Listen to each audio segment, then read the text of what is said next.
Divine light and sound current, it sustains the whole creation, and also it brings the soul to return back into divine nature.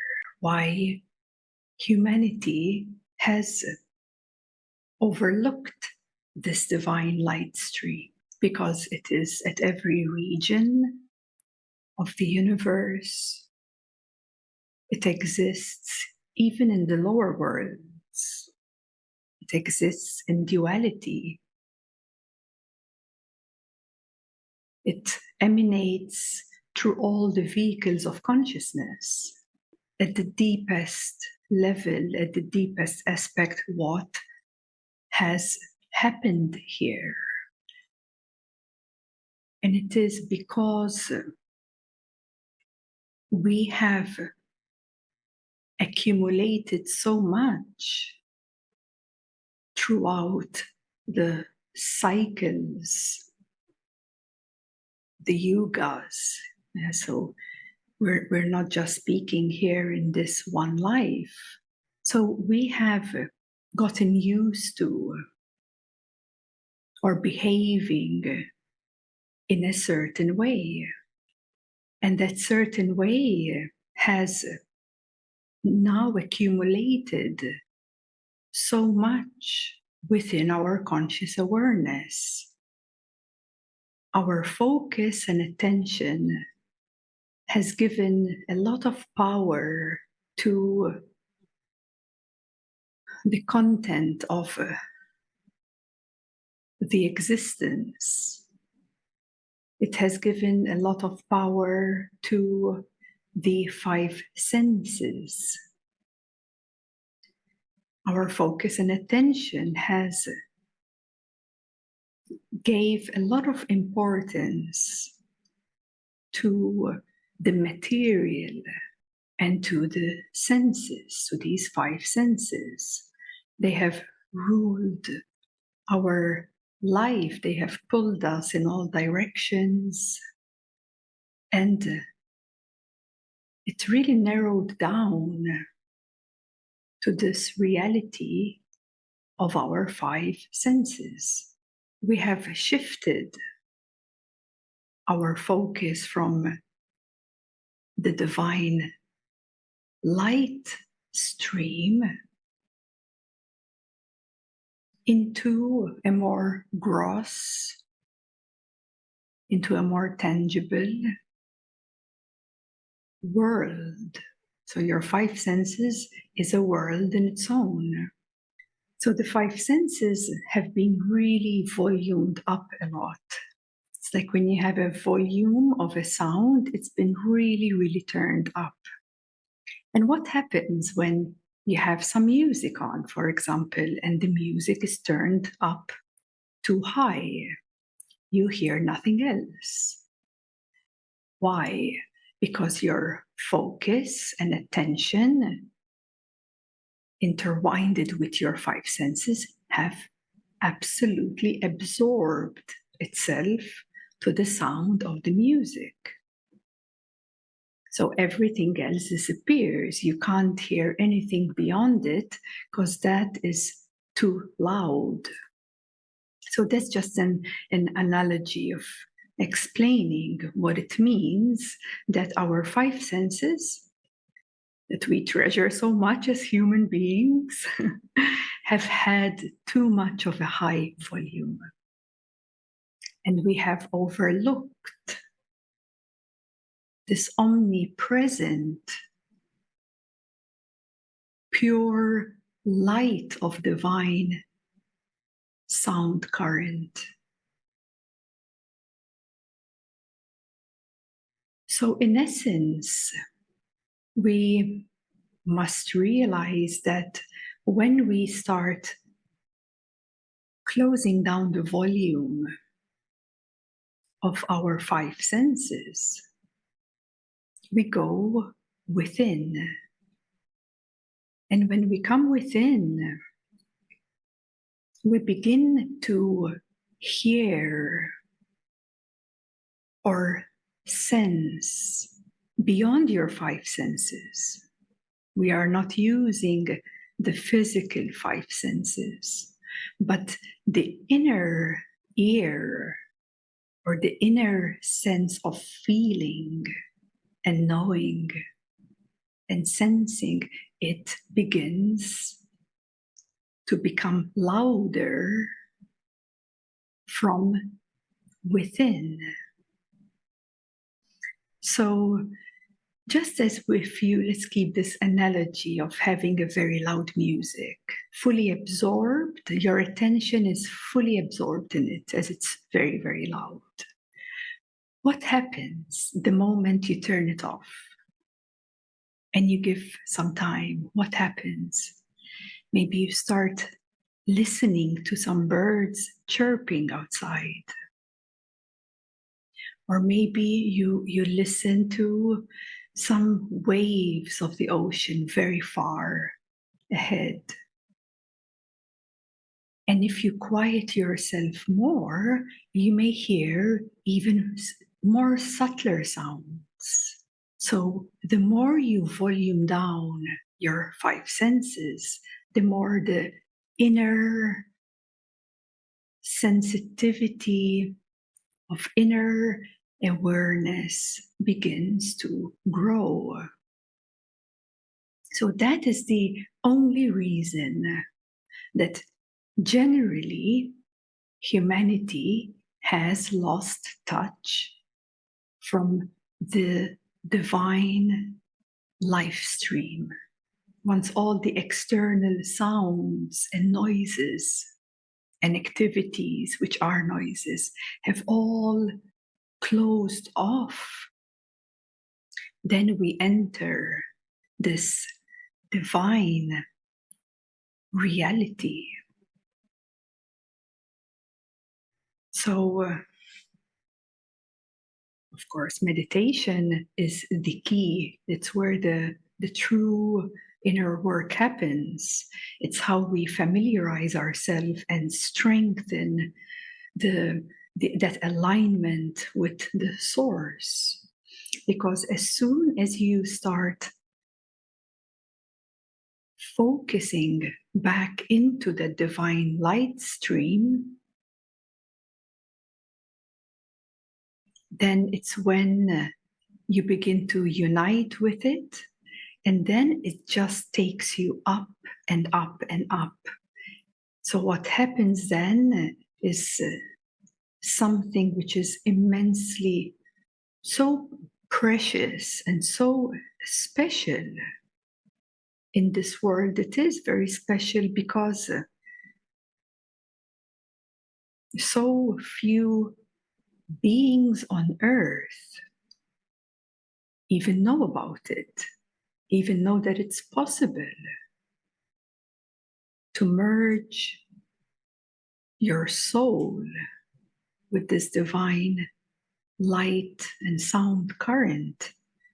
And it takes you up, you ride it, and it takes you up and up, and it strengthens, and it polishes through so many attachments, and it helps you unwind and resolve so many karmas, and it enlightens you, it polishes you up. It supports you in detaching from this worldly focus of attention that we have absorbed in ourselves and forgotten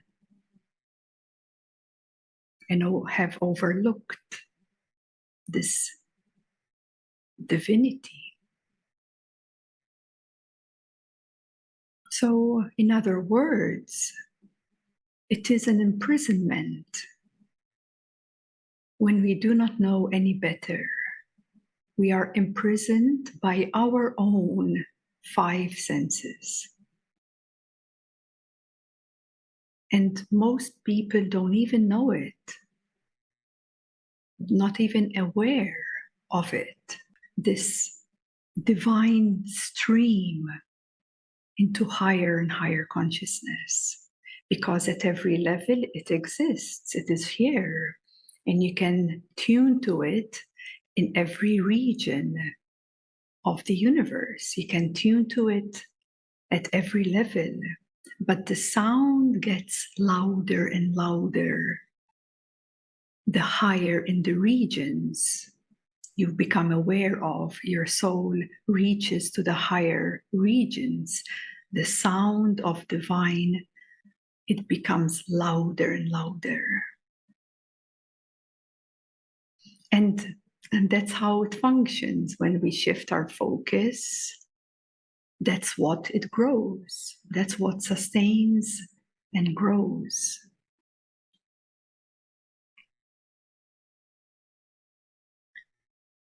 So these desires of worldly life at this level here are great distractions. Now, that doesn't mean that you live a life which is uninspiring of creating anything. It's actually the opposite. The more you are attuned to divine light and sound current, the more you have capacity to create in that divine way, in that way which is not only benefiting you, but others too, automatically, rather than indulging yourself and being trapped in a cycle of trying to achieve and reach certain pleasures of life. And once you get them, if you do, you'd only want more of it. And it keeps you bounded in the world that it is on that level. So as soon as we recognize this play, the play of duality, the play of the three gunas, the play of this manifestation, once we see that there's only so much you can do in it because it goes in circles. But once you attune yourself to divine light, it can only take you up and up. Let me just simply guide you back to the divine light so that you can recognize it again, you can remember it again, and then be uplifted until your soul, as it rises up and up, your soul is processing a lot of unresolved energies, because they are not only here on this planet, the unresolved karmas. They are not just here on this planet, what you are aware of, but you have karmas which you're maybe not even aware of, because karmas, you know where they are placed? They are placed behind every vehicle of consciousness. Now that is very interesting. Generally, at every level of consciousness, right at the edge of the next opening, there is generally a great obstacle that a person cannot do it, resolve it on his own, especially when someone is moving into presence. Impossible to do this work alone, especially shifting to awareness, especially shifting into the void, and especially shifting into divine nature. So behind every vehicle, there is an accumulation of unresolved energy. And that is placed there from these lords of karma, they actually, since they're very intelligent beings, they organize your unresolved karmas into different regions of the universe, into different vehicles behind all the vehicles, because you can only handle what you can handle in the now. There is a saying that God will not give you what you can't handle, isn't it? And that is the reason why behind every vehicle of consciousness, you find a certain dross. Because when you're ready for that next level, then you'll have more power to deal with that unresolved energy, karmas at that level. So karmas, they are found at every region of the universe until the soul is liberated from accumulated energy, to put it in a more neutral way to understand, right? And as soon as the soul rides the divine light, it pulls you up and up. It pulls you up. And what happens? This is science. When something is pulling you up and there's heaviness here pulling you down, what is bound to happen? This upward stream will become stronger and stronger. The pull upwards, the divine light stream becomes stronger and stronger. And this chunky, heavy, unresolved stuff that we carry, and some we don't even know about it because they're way deep into behind the vehicles, well, something needs to happen. So what happens? The soul gets stuck, can't go up more because there's this to deal with. So then you are brought to it to resolve it. To resolve it, of course, through you. You process it. You work through it, we say. You work through it. You work through those deeper, unresolved energies. And as you work through it, what happens? They unwind off you. They unwind off the soul. And the soul then has more power to rise up. So this is how it then, the volume of divine light, sound current, it goes higher and louder and louder. This is why we say that the higher the light, the more power you have. The power is of this life stream. It is abundant power, like nothing else that you can ever align yourself with, because it is a pure power. It is a power that has no mind in it, has no duality, has no bad intentions. It's pure power. And that pure power is what humanity needs. It is what every single human being is lacking, pure power. But to realize this, we must let go of all the other given powers that we've placed our attention to. Some people give a lot of power to money. Some people give power to fame. There's all sorts of powers, mismanaged powers, and those are what create karmas as well. Anything which is not in alignment with the pure light of divine stream creates cause and effect, karma, build up.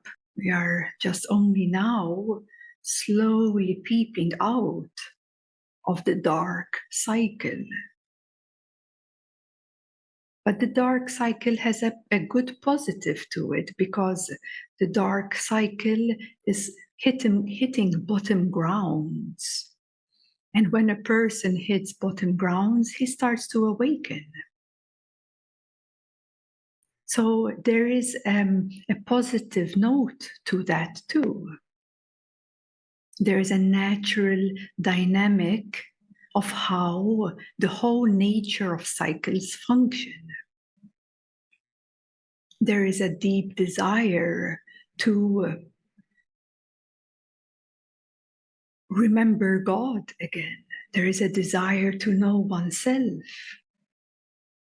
So it kindles this good desire to see oneself like never before.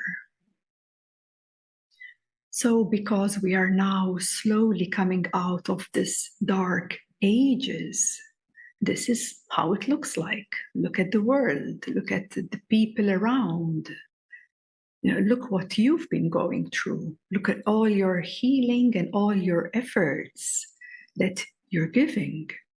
And that too is a part of this entire collective evolution of humanity from that perspective. Because from divine's perspective, nothing has changed really. But from the perspective of this level of this reality, dualistic reality and all of its mishaps, well, humanity is slowly starting to maybe question something, but we're nowhere to have a divine civilization yet. But that's where it is heading. But that will take some thousands of years for a civilization to come back to a divine reality, a divine manifestation. The work that is done through the soul is never lost. It's always carried within the soul. And it's just a matter of time until that soul awakens and catches up on itself, remembers, and continues the upward path to liberating the soul. So that's what completes beyond this planet Earth, beyond this the cosmos, beyond the universe, and 700 quadrillion more universes. It's for your soul to complete and resolve all attachments and all unresolved situations, no matter how they look on the higher planes. All energies, everything, until the soul is free. And when the soul is free, it unites back into the region of divinity. Isn't that where the soul should be?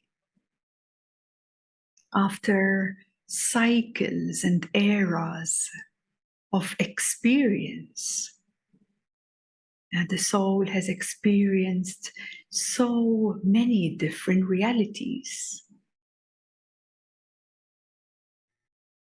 But the soul's true purpose is then to return back home, to return back to divinity, to merge the soul back into God, and to live. It's not a dying experience at all. It is to live in oneness with God.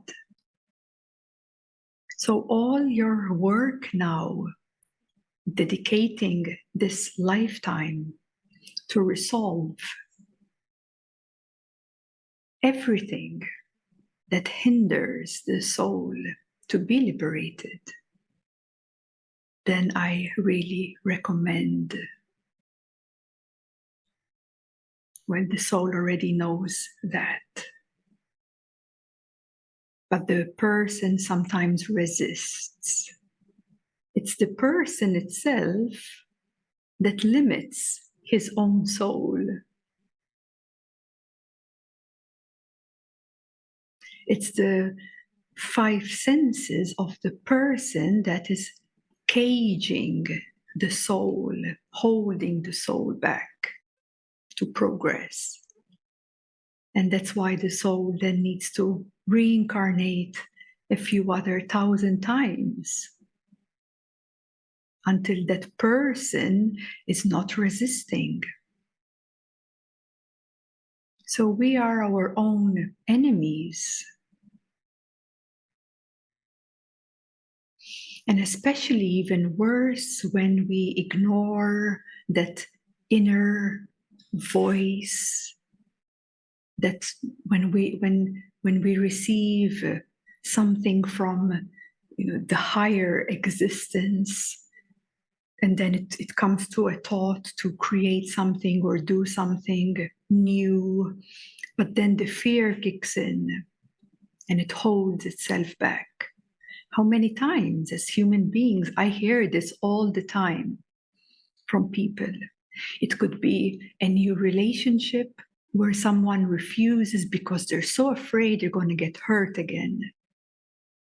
It could be an opportunity to move to another country to create something beautiful, but afraid of the unknown and what's going to happen, and instabilities, insecurities. So the person aspect really holds the soul so much. And when we give power to fear, we are poisoning our soul. That is how severe it is. So, in other words, when you are following the highest excitement, the highest desire, your soul feels joyful. Don't you feel that? When something comes to you and you have to take a choice, a decision to make, and you're shaking with fears, but yet you do not take action from those fears and you go forward anyways. I'm sure you've experienced that. And then you feel this bursting of joy and love from your soul. Your soul in that moment is very, very happy because you're not holding it back. Now, when your soul aligns with the divine light sound current, the life stream, it becomes even more powerful. Like nothing can ever hold you back. Nothing, impossible. Because you have this highest power with you at all times. Now, that doesn't mean that your life is going to be plain sailing. Yes, it doesn't mean that you're going to be in absolute bliss at all times. No, it's not the reality we live in. Okay, there is bound to have some things happening not exactly how you envisioned it to be so perfect, because we live in this dualistic reality and it's heavily programmed. And so sometimes it's a little bit bumpy on the outside, but at your deepest level, you're not forgetting. You're in that union with the love and the bliss and the purity of God, because that divine life stream is the emanation of God itself. It's the spirit in action at all times. Without the spirit, everything is dead.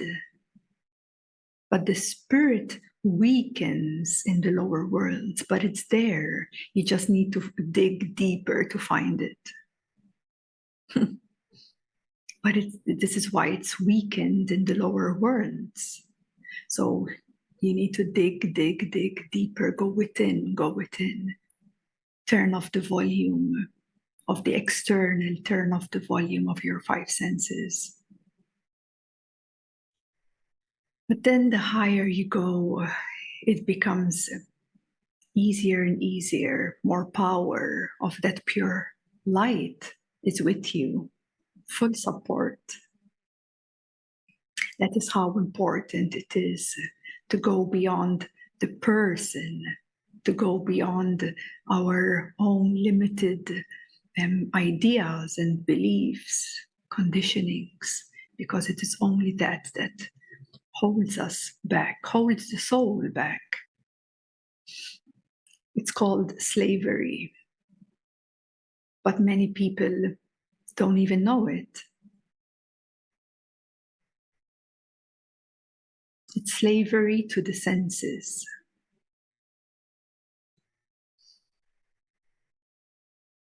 So when we give power to the senses and external and material and certain manifestations that are not in alignment with the divine light stream, we spiral down.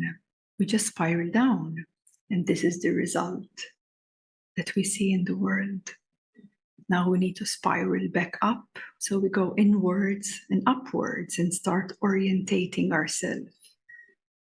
But to start orientating ourselves and familiarizing with this divinity, this divine light stream, we have to find a settled place within of peace. And that's a big problem because many people are not at peace with themselves. We have to come to that inner, settled, silent peace within ourselves so that the soul is also silent. And then the soul can reunite with that emanation of God. This is what happens then. We start reversing this downward spiral. Yeah, we start reversing that and we start tracing back into the essence of who we are. And that's what the divine light stream does. It pulls you. It creates all these 700 quadrillion universes and these 21 Premanandas. It creates, it sustains, but it also pulls you to return you back into divine.